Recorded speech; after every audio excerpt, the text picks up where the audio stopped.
Sadneš si na backdeck, ruky si dáš trošičku nižšie ako máš ramena. Nikdy nechoď úplne na úroveň ramien, čiže trošku nižšie ako máš ramena. Lakte jemne pokrčíš a necháš ich stále v rovnakom uhle. Nebudeš ich viac krčiť ani vystierať. Stále musia byť v rovnakom uhle. Lopatky zatiahneš smerom k sebe a budeš ich držať čo najviac zatiahnuté pri sebe.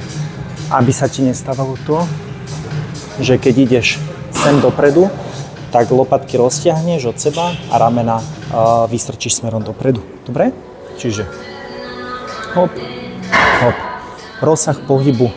Ideš dláňami pri roztiahnutí na úroveň hrudníka a tu ideš čo najviac k sebe, ako ťa pustí. Hop.